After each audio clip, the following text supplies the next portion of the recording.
space where spiritual culture, Veer Rasa, became the sweet companion of Shringar Rasa. I am the spirit of the twin hills of Udayagiri and Khandagiri, located on the northwest of the capital city of Odisha, Bhubaneswar. The history of Bhubaneswar and its environs can be traced back to the prehistoric era, which can be read through excavation of stone tools like hand axes and plates from the foothills of Khandagiri, and natural rock shelters like Hathi Gumpha in the Udayagiri hills.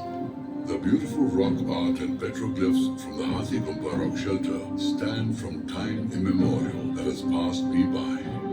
Let us walk 8 kilometers south of Bhubaneswar. We stand at Tauri,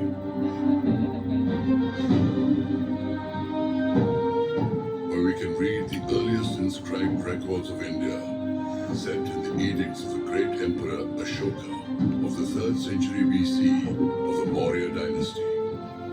These edicts tell us the story of how the Kalinga War transformed Emperor Ashoka into Dhammashoka. In texts like the Kamra Purana, you can read about the Gauda king Shashanka, a staunch devotee of Shiva who conquered part of Odisha in the 7th century AD. There rose the first Shiva temple at the site Sri Bhubaneswara. People say that even the name Bhubaneswar is probably a derivative of Sri Bhubaneswara. Part natural, part man-made, the 18 caves of Udayagiri, like Hathi Gumpha, Rani Gumpha, Manchapuri, and the 15 caves of Khandagiri, like Ananta Gumpha, Tatoa Gumpha, Dhyana Gumpha, and Navamani Gumpha. Today may have been touched by nature and time, but I am still the sutradhar of a bygone era for spectacular achievements. I am world-renowned for my archaeological, historical, and religious significance, be it the exquisite two-story Rani Gumpha in Udayagiri or the elegant Ananta Gumpha in Khandagiri. I represent the earliest group of Jain rock-cut architecture in eastern India, along with an abbatical temple at its very best. On my walls you can see architectural marvels blending with exquisite aesthetics. Let me remind you, there are no rivers flowing in and around me, but the human genius created stepwells carved out of rocks to hold rainwater. Such reservoirs are found in the hills like Lalit Kunda, Akash Ganga, and many more. Stop to admire the beautiful reliefs and frescoes. They hold time still. You can admire the dresses and ornaments worn by beautiful women. See the intricacies of their hairstyles, bedecked with ornaments. See how both men and women wore beautiful ear ornaments, bangles, and girdles of gold and precious jewels. You can see a divine figure seated on a chariot, drawn by 4 horses, holding a bow, arrow, shield, and sword. You can also see a group of Rasikas engrossed in a beautiful dance of sensuous women, accompanied by musicians on the flute, harp, mridanga, and drums. Women were highly respected in society. You can see them riding the mighty elephants, even playing musical instruments.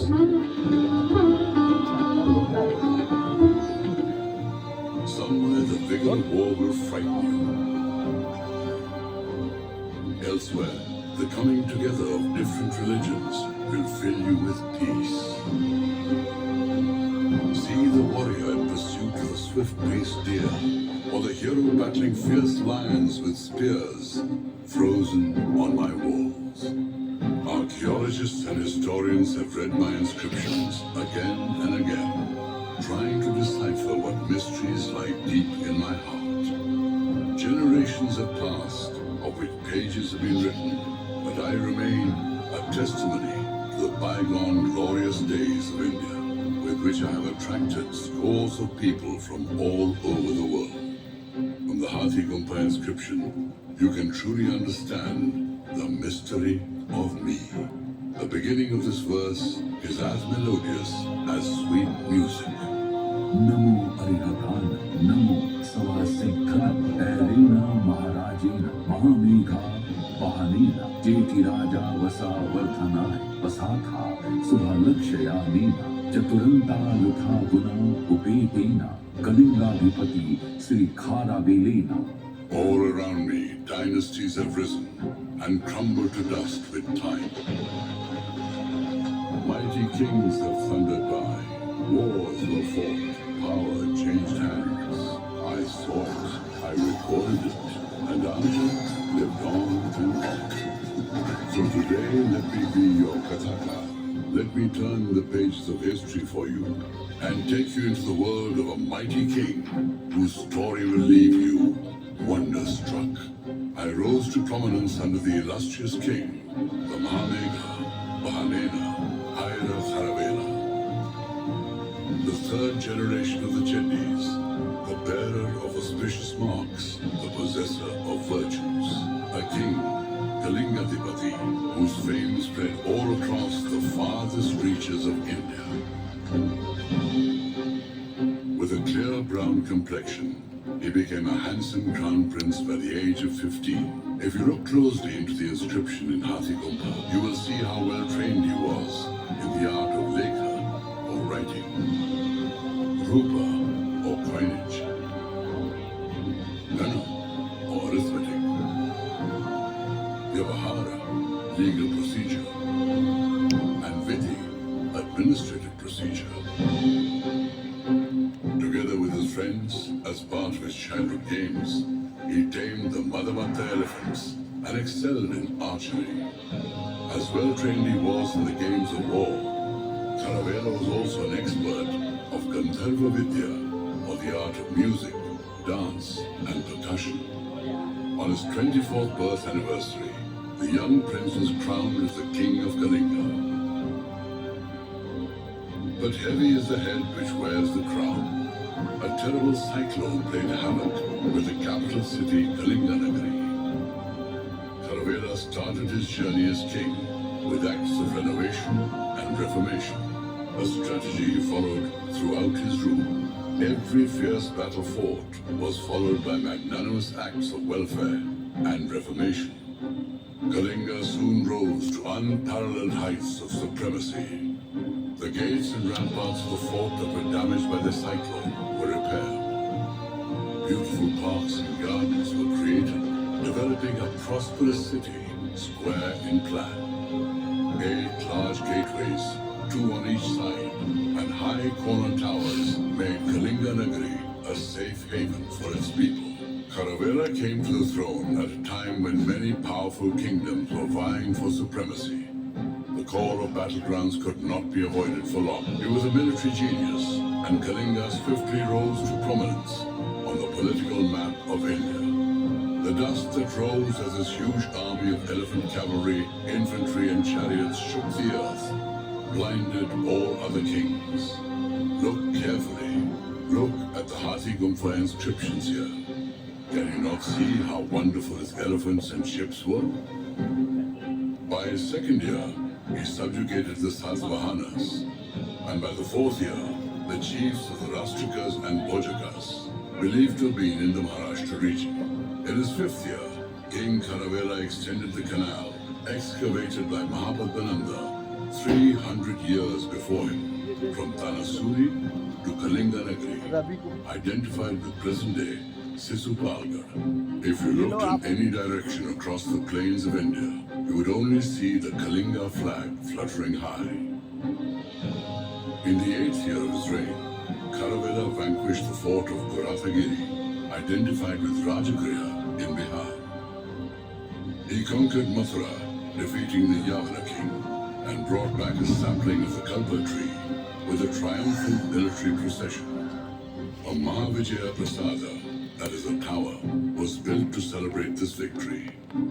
But he was not satisfied with just his tremendous military achievements. In his 10th year as king, he received jewels and precious stones from the enemies he overpowered.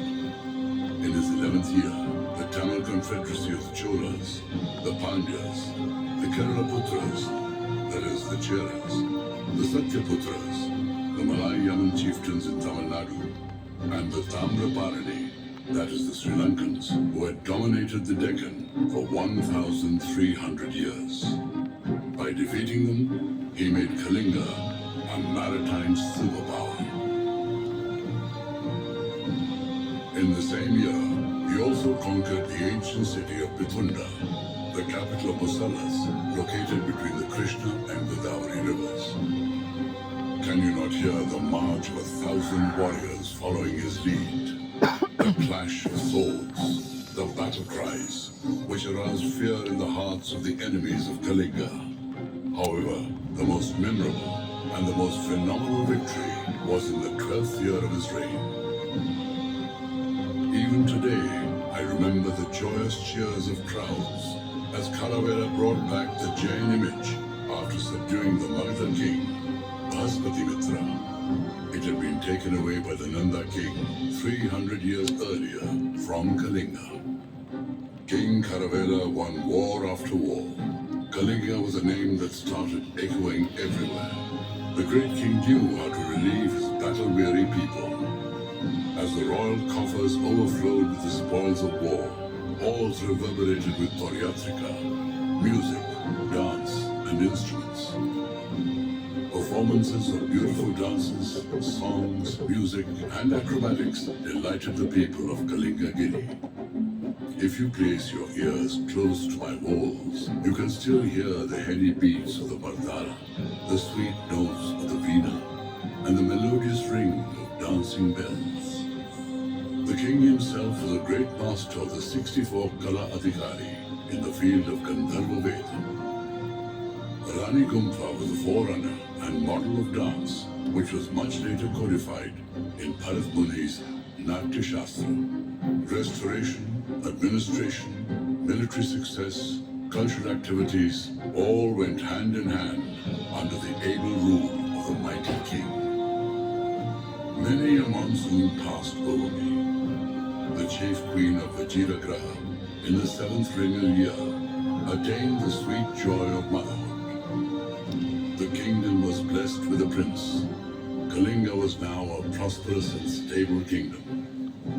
As a flag-bearer of peace and tranquility, King Kharavela was on a spiritual quest, even as he sought laurels in the battlefield. He was greatly supported by his 2 queens. The second queen of Simapatha built a magnificent rest house where all religious mendicants came together. The king's liberal-minded vision attracted monks and sages of various sects from different parts of the country. Kharavela commissioned a series of caves for the dwelling of Jain monks, making me a land of spirituality and peace, a tapobhumi. But these caves were not royal palaces. One is amazed by their severe austerity, not laid out to a preconceived plan. The monastic retreats were examples of asceticism and self-mortification. At times, the caves ran so low and narrow that it is almost impossible to believe that men resided here. The cells were dormitories where the luxuries of comfort were denied to all. To keep scriptures and articles of bare necessity, shelves were often cut across the walls of the veranda. The cells were plain, but their facades and brackets were embellished with carvings. Be it glory in the battlefield, or administrative brilliance, be it spiritual dignity or cultural benevolence, Kharavela surpassed all Kalinga monarchs who came before him or after him. His glory has remained etched in my heart forever.